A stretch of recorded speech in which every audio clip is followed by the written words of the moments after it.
Hoy vamos a revisar sobre un medicamento de uso bastante cotidiano. Es una molécula que tiene mucho tiempo de estar en la práctica diaria.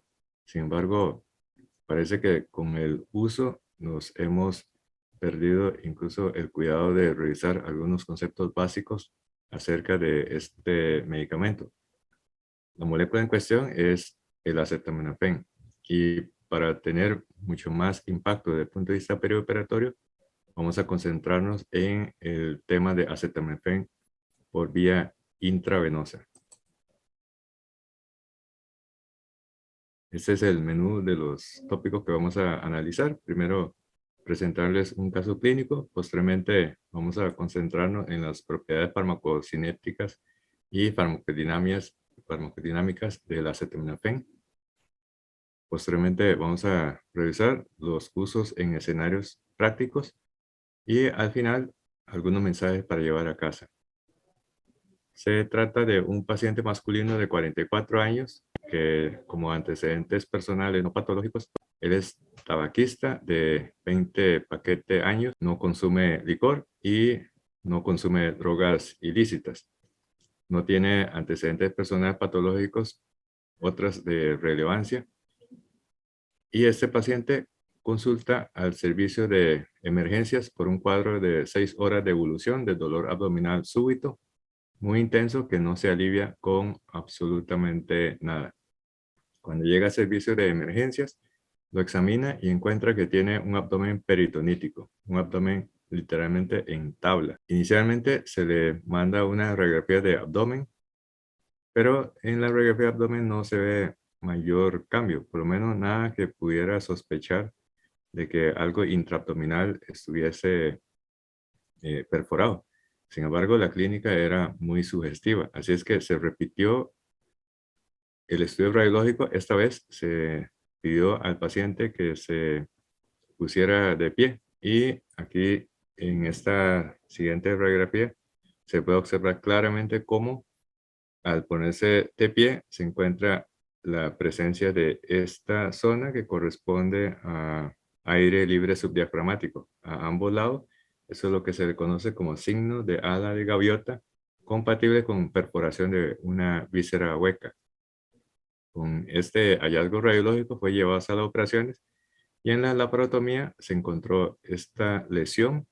Inicialmente en abdomen se encontró un poco de líquido con reacción peritoneal y al hacer la disección por planos se encontró este orificio. Este orificio se encontraba en la pared anterior del estómago, específicamente en la región prepilórica. Aquí se puede ver claramente cómo hay un orificio compatible con una úlcera gástrica prepilórica perforada. Con este hallazgo se le realizó una rafia y se le coloca un parche de Graham, que básicamente es un parche de epiplón encima. Entonces, tenemos acá el resumen de este paciente, 44 años, que se le realizó una laparotomía exploratoria y con la colocación de un parche de Graham, así como lavado de la cavidad. El diagnóstico postoperatorio es una úlcera gástrica perforada. Acá entonces nos encontramos con la disyuntiva. ¿Cómo vamos a manejar el dolor postoperatorio de este paciente? Obviamente cuando hablamos de analgesia se nos viene a la mente algo que es bastante rutinario.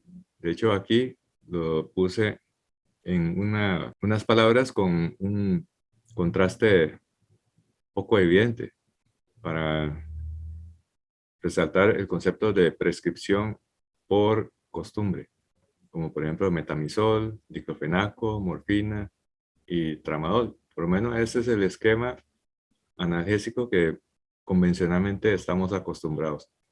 Pero como que por alguna razón extraña, el acetaminofén se convirtió en una opción olvidada. Tenemos como poca costumbre de prescribir acetaminofén, teniendo en cuenta quizás de que hay una dificultad para la prescripción o porque desconocemos algunos datos farmacocinéticos y farmacodinámicos y quizás también porque no le guardamos fe de este medicamento en cuanto a sus propiedades analgésicas. Pero acá tenemos el handicap de que es un paciente que tiene una úlcera gástrica perforada. Y acá como que los AINES no representa una buena alternativa. Y es la razón por la que aparece como opción el acetaminofén. Con este paciente lo que hicimos fue prescribirle acetaminofén por vía intravenosa a una dosis de 1 gramo cada 8 horas por 48 horas y complementando con morfina por vía intravenosa. Acá ven que en el postoperatorio el paciente refería dolor a pesar del esquema de analgésico previo. Y debido a la contraindicación para el uso de metamizol por la úlcera gástrica perforada, se opta por analgesia multimodal con acetaminofén por vía intravenosa. Y este es el medicamento, es acetaminofén intravenoso, viene en frascos de vidrio con un total de 1000 miligramos, con una concentración de 10 miligramos por ml. Este frasco tiene 100 mililitros. Y para la prescripción, esto fue antes de el retiro del EDUS, pero anteriormente utilizamos EDUS para la prescripción. Entonces, lo que se busca es en el apartado de acetaminofén. Y cuando introducimos la palabra acetaminofén, se nos vienen esas presentaciones por supositorio, en tableta y por vía intravenosa. Entonces, la opción que hay que escoger es acetaminofén 1 gramo en 100 cc de solución inyectable. Esta fue la opción que se seleccionó. Primero, aquí hay que ir al menú de búsqueda, incluyendo los medicamentos de no lista oficial de medicamentos, los medicamentos no LOM. Y acá entonces está esta opción, se marca esta opción y aquí en observaciones se anota la razón por la que no se puede prescribir el metamizol. Claramente en ese caso es un paciente que tiene una úlcera gástrica perforada. Entonces, la prescripción total fue con acetaminofén por vía intravenosa y aquí la justificación de la razón por la que no se va a prescribir otro antiinflamatorio no esteroidal tipo metamizol o diclofenaco. Bueno, entonces con base en este caso clínico vamos a revisar algunas propiedades, tanto las farmacocinéticas como las farmacodinámicas. El acetaminofén tiene su origen en una molécula que tiene más de un siglo. Es la fenacetina.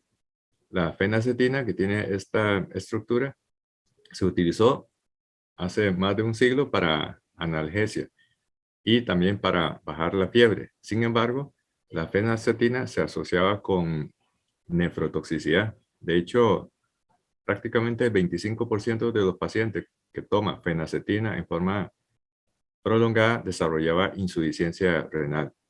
Esa fue la razón por la necesidad de buscar otro medicamento que tenga más inocuidad desde el punto de vista renal. Y la modificación estructural fue como resultado el acetaminofén. Vean que es un análogo estructural, el acetaminofén, de la fenacetina. Tiene un anillo de benceno acá y tiene un grupo N-acetilo, como acá.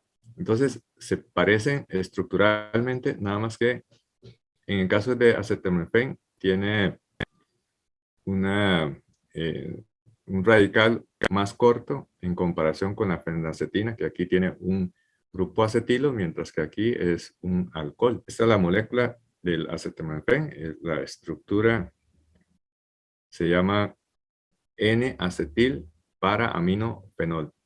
N-acetil para aminofenol. N, ¿por qué? Porque tiene un grupo amino acá. Acetil, porque aquí tiene un grupo acetilo. Para aminofenol, porque aquí tenemos un anillo de benceno con alcohol en la posición para. Entonces, acetaminofén también se le conoce como paracetamol o N-acetil para aminofenol. Este medicamento fue popularizado en la clínica en 1893 por von Meri en Alemania. Sin embargo, se había utilizado con poca intensidad porque había bastante misterio con respecto a su mecanismo de acción. El acetaminofén fue popularizado ya en la década de los 50 cuando Julius Axelrod, un bioquímico estadounidense, logró dilucidar de que el acetaminofén en realidad es el metabolito activo de la fenacetina.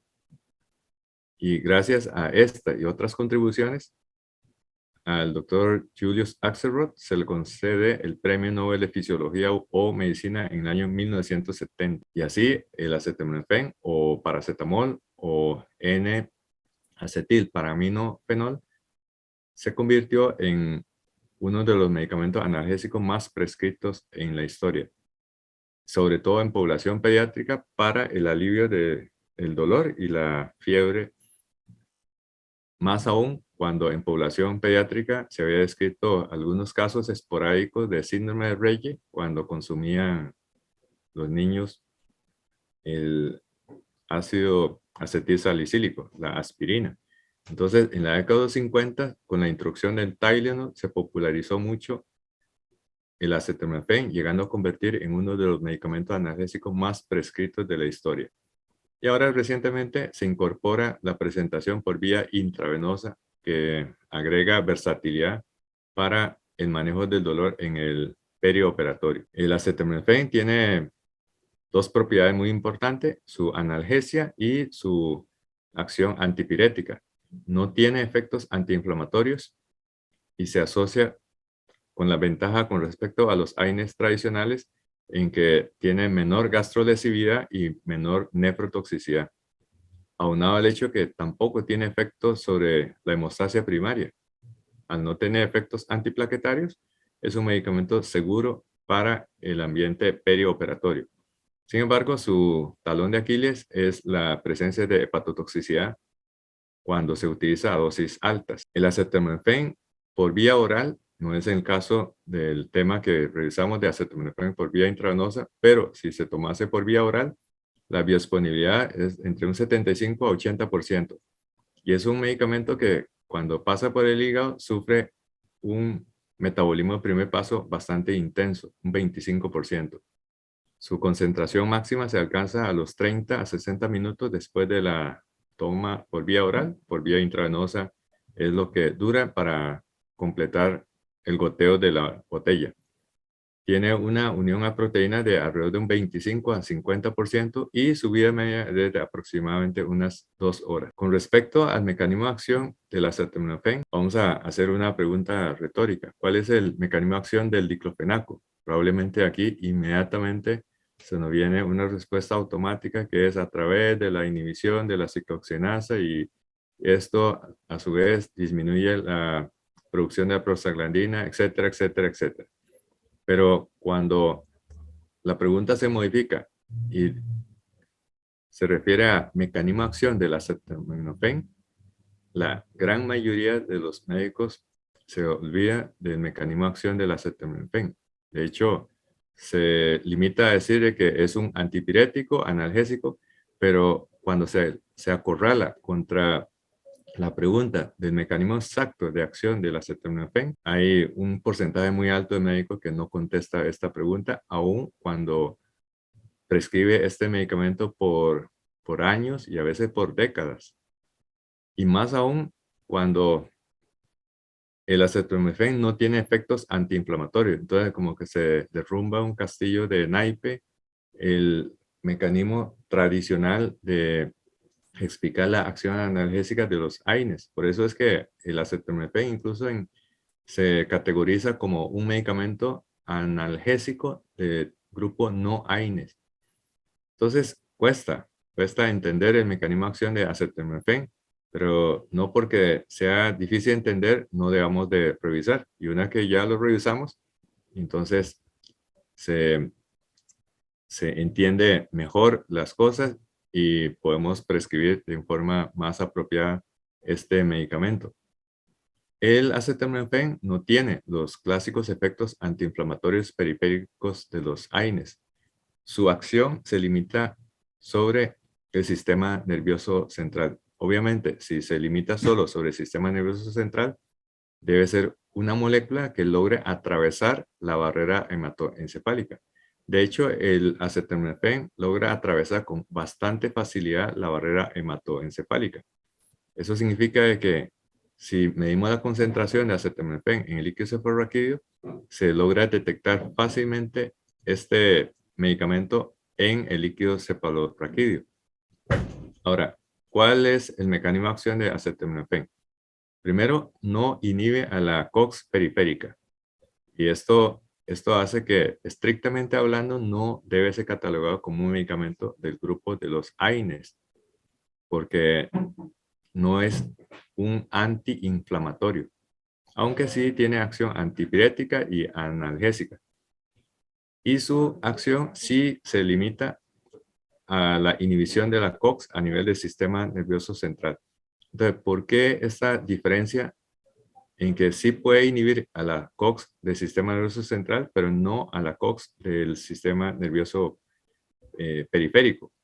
Esto es porque no actúa en sitios con alta concentración de peróxidos. No actúa en sitios de alta concentración de peróxidos. Esto se explica de la siguiente manera. A nivel del sistema nervioso periférico, a nivel periférico existe una alta concentración de peróxidos, mientras que dentro del sistema nervioso central hay una baja concentración de peróxidos. Esta es la razón por la que hay una selectividad hacia el sistema nervioso central. Y el acetaminofén en realidad no actúa directamente sobre las vías del dolor o de la antipiresis, sino que primero tiene que sufrir una serie de biotransformaciones. El acetaminofén se desacetila acá al eliminar este radical, se convierte en esta molécula y esta molécula se, se combina con el ácido araquidónico por medio de esta hidrolasa amida de ácido graso y se obtiene como producto esta otra molécula que se llama AM404 o N-araquidonoil fenolamina o AM404. Entonces, este es el metabolito activo del acetaminofén. El acetaminofén no actúa directamente, sino que lo hace indirectamente a través de este metabolito. Sin embargo, cuando se trata de inhibición de la ciclooxinasa, es directamente por el acetaminofén, pero vamos a ver que el acetaminofén, aparte de su inhibición sobre la COX del sistema nervioso central, también tiene dos acciones muy importantes mediadas por este metabolito, el AM404. Este metabolito activo, el AM404, actúa centralmente en el sistema nervioso central de dos formas. Indirectamente a través de receptores cannabinoide tipo 1 y aquí indirectamente a través del receptor vaniloide subtipo 1 o el TRPV1. Vamos a ver cada uno de estos para poder explicar mejor. Primero, su acción indirecta a través de los receptores cannabinoide tipo 1. Pero aquí vamos a hacer una acotación. ¿Cómo se debe escribir correctamente? ¿Cannabinoide con una N o cannabinoide con dos N? La respuesta correcta es esta de cannabinoide con doble N. ¿Esto por qué? Porque la planta de la cual se extrae este alcaloide es cannabis sativa con doble N, cannabis sativa. De hecho, nos acostumbramos a escribir cannabinoide con una doble N y aparece por todo lado.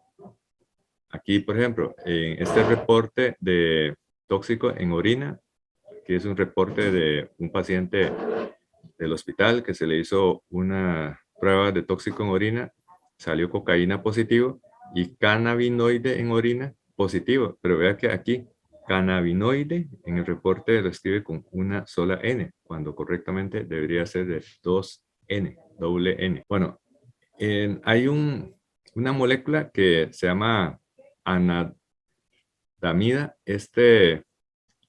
esta molécula, anandamida, es un agonista de los receptores cannabinoides. Es un agonista que activa los receptores cannabinoides. Y si vemos la estructura del AM404, resulta de que es prácticamente un calco con alguna diferencia aquí en la parte final, aquí de la cola. Entonces, aquí tenemos el primer mecanismo de acción del acetaminofén a través de su metabolito, el AM404. ¿Y dónde actúa el AM404? Es en realidad, por analogía estructural, un análogo de este agonista cannabinoide anandamida y actúa en diferentes sitios, pero un sitio muy importante, inclusive puede aliviar el dolor de tipo inflamatorio, es en el bulbo, específicamente en la región ventromedial rostral del bulbo. Entonces, acá tenemos el esquema para entender cómo es que el acetaminofén logra activar la vía endocannabinoide. Tenemos aquí el acetaminofén, que es el paraminofenol, se biotransforma conjugándose con el ácido araquidónico como el producto AM404, y este producto a su vez va a activar los receptores cannabinoide tipo 1, y estos receptores cannabinoide de tipo 1 lo que va a hacer es producir una activación de la vía descendente neuromoduladora del dolor, causando una analgesia espinal.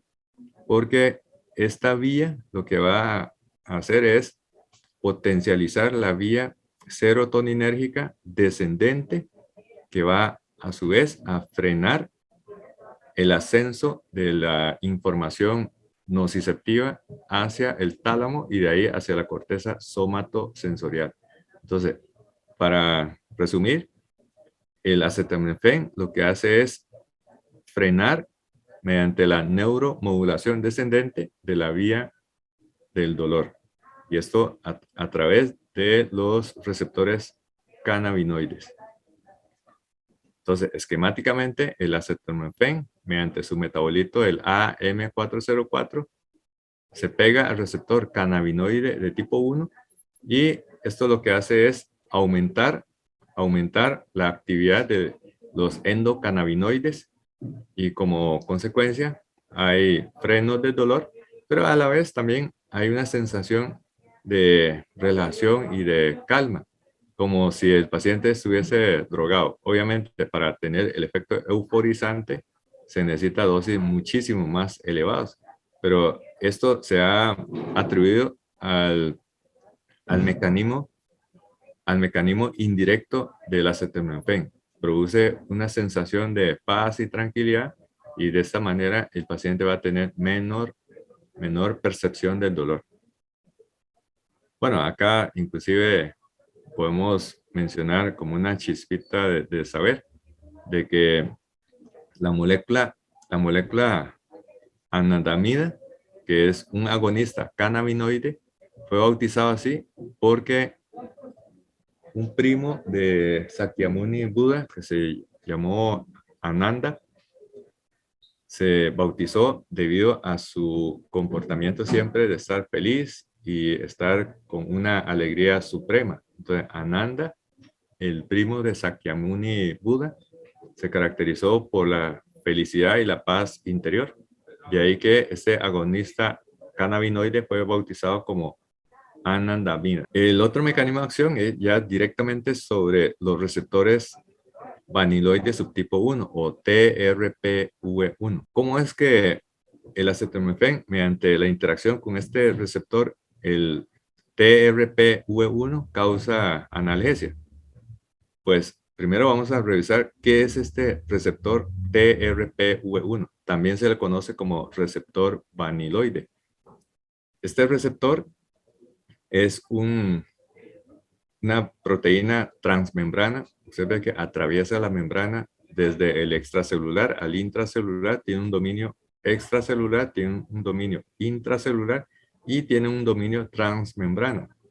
Y este se comporta como un canal para cationes. Y es un grupo de superfamilia de este tipo de proteínas canales que atraviesa la membrana. Y específicamente el subtipo TRV1 es donde se produce la interacción. Bueno, este receptor lo que hace es producir la modulación del dolor. De hecho, un agonista de este receptor es precisamente la capsaicina. Sabemos las propiedades analgésicas de la capsaicina. La capsaicina es una sustancia que se extrae del chile picante, del ají, que es útil para calmar el dolor. De hecho, la capsaicina logra frenar la exocitosis de la sustancia P y en pacientes con dolores neuropáticos, la aplicación de parche de capsaicina puede aliviar en forma importante el dolor de esos pacientes. Bueno, y este receptor también puede ser activado por el acetaminofén a través de su metabolito, el AM404. Entonces, para recordar, como mensaje de momento, el mecanismo de acción del acetaminofén consiste en dos. Uno es la inhibición de la COX del sistema nervioso central. No logra inhibir la COX a nivel periférico debido a que para que funcione se necesita una concentración crítica de peróxidos. Y esta concentración crítica de peróxidos está presente en el sistema nervioso central, pero no a nivel de los tejidos periféricos. Y el otro mecanismo es indirectamente a través de este metabolito, el AM404. Recordemos que el AM404 se forma primero de la desacetilación del acetaminofén y posteriormente la combinación con el ácido araquidónico. Y este metabolito va a interactuar con el sistema cannabinoide y también con el TRPV1. Bueno, ¿cómo se biotransforma el acetaminofén? El acetaminofén se biotransforma en forma importante a nivel del hígado. Ahí es donde se produce dos fenómenos. Primero, la conjugación con ácido glucurónido o con grupos sulfatos. Esto ocurre a nivel del citoplasma, no requiere de la participación del sistema P450. Esta, como ustedes ven, cuando se combina con ácido glucurónido o con sulfatos, corresponde a una reacción de conjugación o biotransformación de tipo o de fase 2 en el hígado. El 60% con ácido glucurónico y un 35% con grupo sulfato. Pero aquí si sumamos 60 más 35 nos da 95. Falta un 5%. Y ese 5% se tiene que terminar de destoxificar a través del sistema P450. Y ese 5% genera como un metabolito este producto que se llama NAPQI o N-acetil para benzoquinoneimina. Parece un trabalengua, pero es más fácil pronunciar como NAPQI. Vamos a explicar mejor esta vía de biotransformación. Entonces, aquí tenemos el acetaminofén. El acetaminofén toma dos rutas de biotransformación dentro del hepatocito. La primera ruta ocurre a nivel de citosol libre y consiste en la conjugación con ácido glucurónido o con grupos sulfatos. Así se obtiene conjugado con ácido glucurónido y conjugado con ácido sulfúrico. Estos dos suman alrededor de un 95%. Y el otro 5% se tiene que destoxificar a través del sistema microsomal P450. Y ese 5%, después de la reacción en sistema P450, se obtiene este producto que se llama N-acetil para benzoquinoneimina. o NAPQI. Este metabolito es tóxico, es hepatotóxico. Pero hasta ahí no termina la cosa, porque este metabolito que es hepatotóxico también sufre una reacción para continuar el proceso de la detoxificación. En presencia de suficiente cantidad de glutatión o cuando las dosis que se ha consumido de acetaminofen son dosis terapéuticas, se elimina este metabolito combinando con el glutatión. El glutatión se encarga de la reacción para neutralizar los radicales libres. De hecho, NAPQI, estrictamente hablando, es un radical libre. Entonces, es detoxificado mediante el sistema de glutatión, obteniendo como producto la glutationa, la cisteína y el ácido mercaptopúrico. Pero cuando hay una cantidad masiva de NAPQI, satura este mecanismo de detoxificación y se acumula este metabolito y va a producir una reacción de daño semejante a radical libre sobre la membrana de los hepatocitos, sobre todo los hepatocitos a nivel centro-lobular, que son los hepatocitos mejor perfundidos.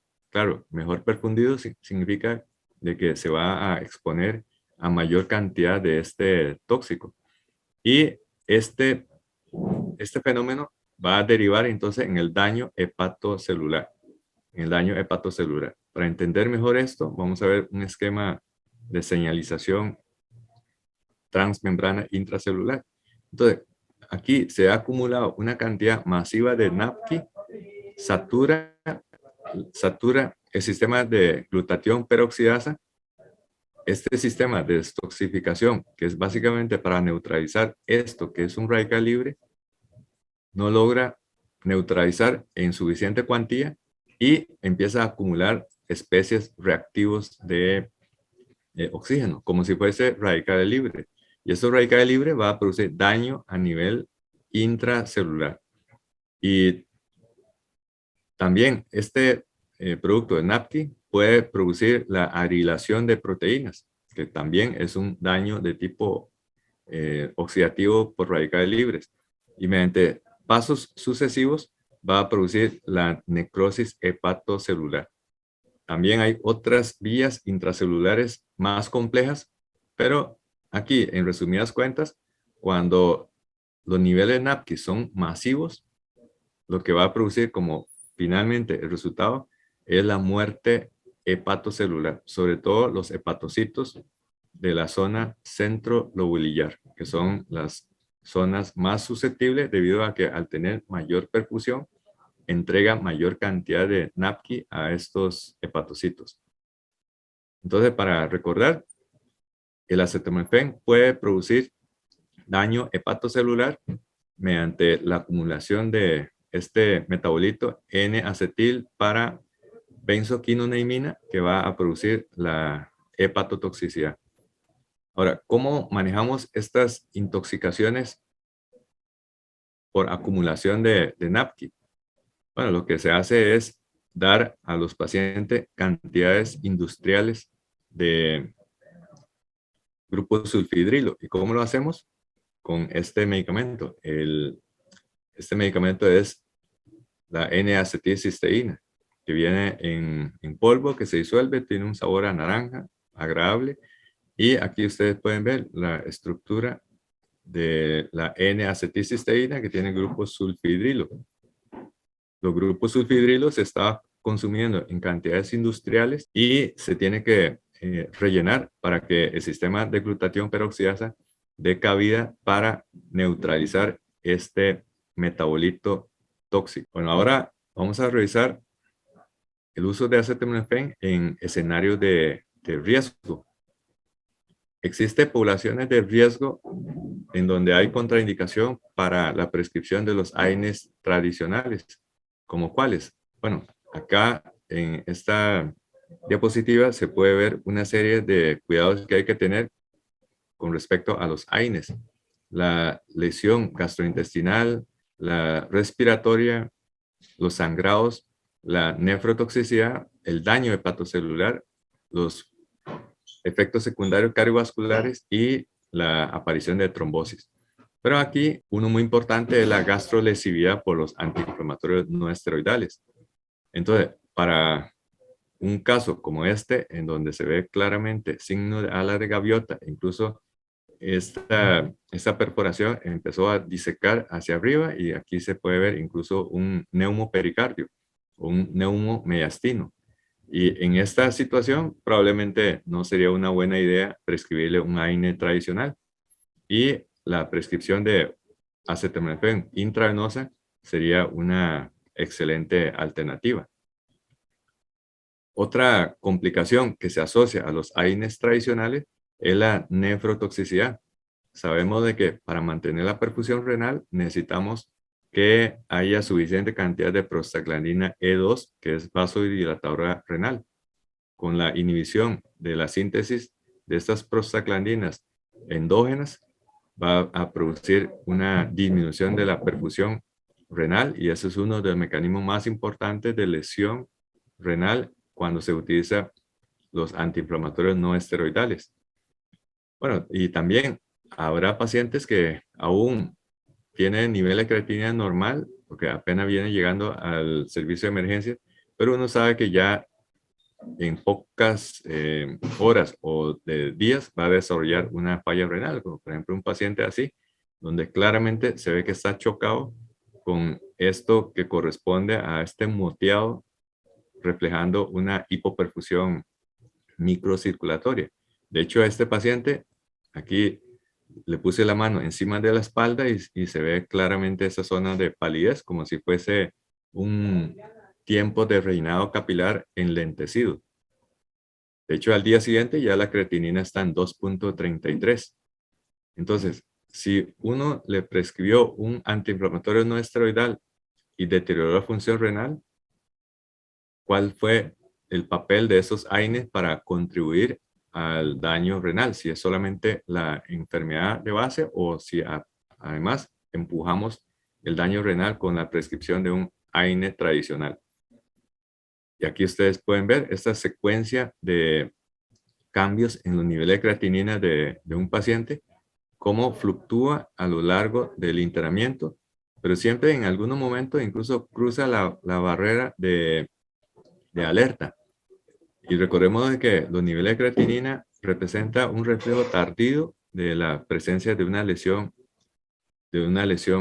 renal. Inclusive, vean que paciente como este con una creatinina ya de 1.32, resulta que además es hipertenso y es monorrenal, tiene 76 años y además aquí se puede ver el ProBNP por las nubes, más de 10.000 de ProBNP, es un paciente que tiene una insuficiencia cardíaca. Entonces, en esta nota de evolución vemos todos los factores de riesgo en forma simultánea para desarrollar una falla renal. Entonces, en estos casos en donde hay riesgo de nefrotoxicidad o ya tiene daño renal, el uso de acetaminofén es una buena alternativa, porque el acetaminofén, al no interferir en la síntesis de prostaglandina E2 endógena nefroprotectora, se puede prescribir sin tener la conciencia de que este analgésico contribuyó al daño renal. Pero también entra el temor de que, bueno, como habíamos dicho previamente, este producto N-acetil para quinoneimina, NAPQI, puede causar daño hepatocelular. Pero, ¿qué tan importante es y cuál es el umbral para causar una lesión hepatocelular?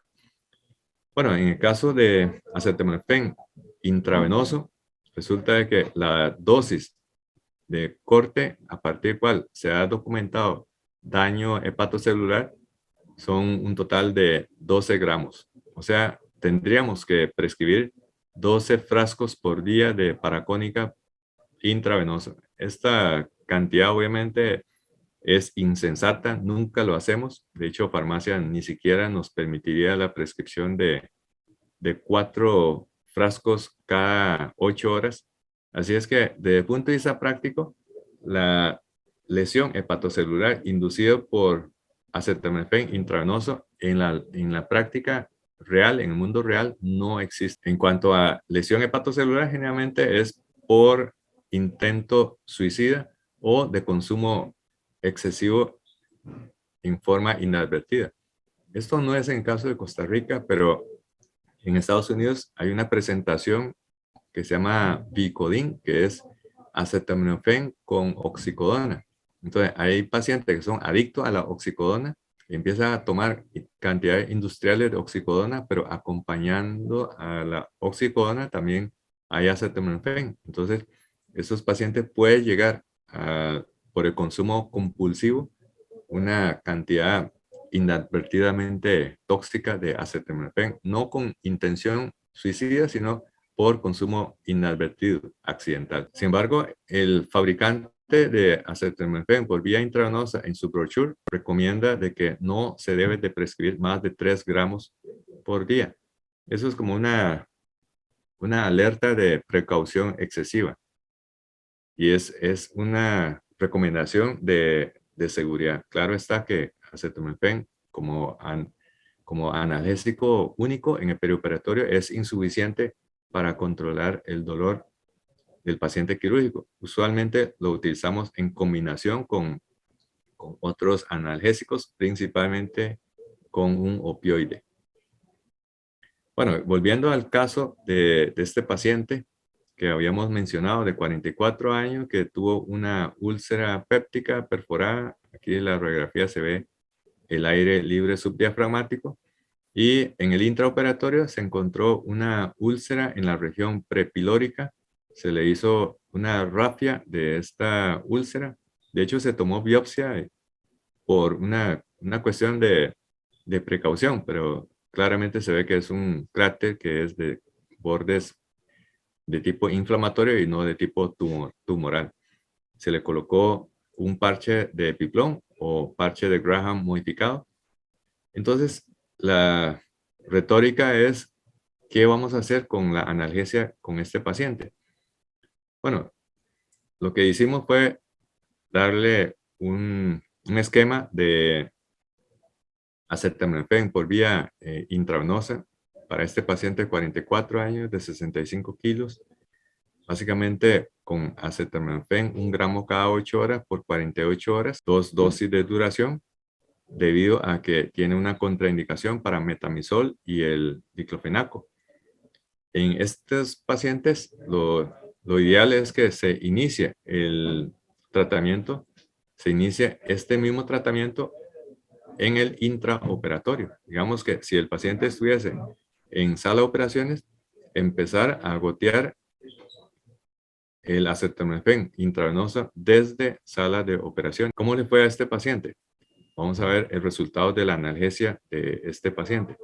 Esta es la nota de evolución. Dice de 44 años, laparotomía exploratoria con parche de Graham modificado con lavado de cavidad por una úlcera gástrica perforada. En la siguiente nota de evolución, el paciente refiere sentirse bien, no tiene dolor, no tiene molestias, tolera la vía oral, canaliza gases. Y esta es la nota de evolución del día siguiente. Aquí el paciente dice en la nota de que tiene un abdomen blando, depresible, no doloroso a la palpación, no datos de irritación peritoneal, herida quirúrgica sana, no secreción, no datos de sepsis. Y le fue excelentemente bien a este paciente y fue egresado del hospital a los 3 días. Bueno, para resumen, ¿cuáles son los mensajes importantes para llevar a casa? Hay que recordar de que tenemos en el perioperatorio la opción de acetaminofén por vía parenteral, por vía intravenosa, que aparte de que es un medicamento que nos permite complementar la analgesia de los opioides, es decir, forma parte de un esquema de analgesia multimodal, tiene la ventaja de que no causa ni nefrotoxicidad y tampoco aumenta el riesgo de gastrolesividad.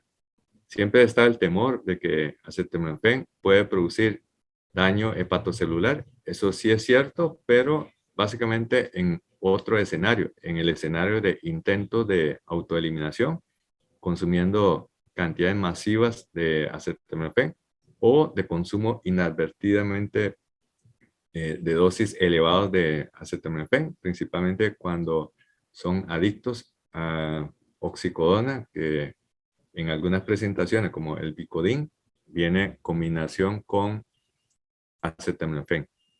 Y este producto, NAPQI, que causa un daño hepatocelular semejante a lesiones por radicales libres, principalmente a nivel de las zonas centrolobulares del hígado, en realidad en el uso cotidiano, diario, la posibilidad de un daño hepatocelular es bastante lejana.